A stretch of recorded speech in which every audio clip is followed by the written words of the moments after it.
Hi, make an AI background using Canva for a photo booth template. So here we're going to start with going to the menu and just making sure what dimensions you need. So you're going to go to background removal and you're going to turn that on.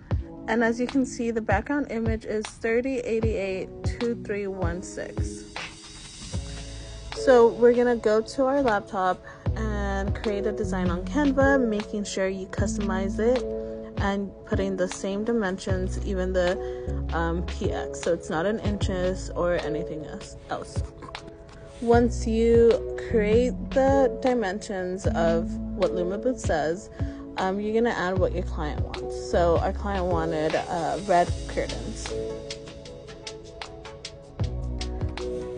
So we love Canva just because you have so many options, and you can see there it has a little crown, and that's for the Canva Pro. So I'm able to add this just because I do have that subscription.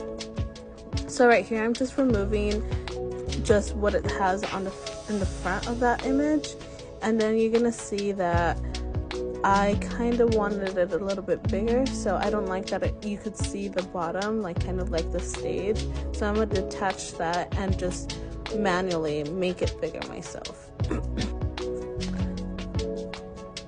And I did like the little sparks that I had already, so I'm positioning it to the back so I can get that, and I'm just going to duplicate them using that little tool. And I'm just adding them kind of just where not so many of them, so it's overpowering, but just like a little bit.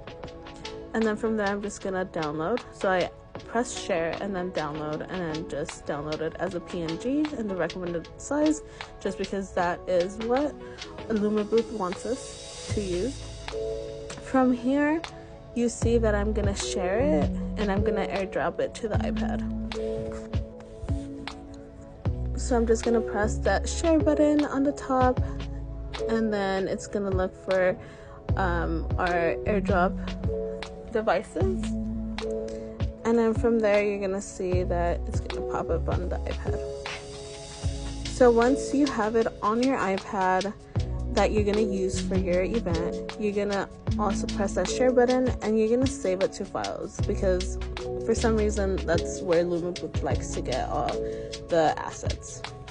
So you're gonna go back to here, make sure you're restarting the event or you have it to this launch page already. If not, you're not gonna be able to find the photo. So you're gonna add the background image from here, and as you can see, we have a bunch already, and then you're gonna press OK. And then from there you're gonna make sure you're using the AI background removal, and then there you go. You have your background remover. Your background image, and then we're gonna test it out right now. So you launch your event, and there you go. Luma Booth does a pretty great job if you have nothing in the back. As you can see the camera a little bit, but I'm not in front of a plain wall, but look how great it looks already. But yeah, so if you have any questions, please jot them down below in the comment section. Let me know what else you guys need help on, and have a blessed day. Bye.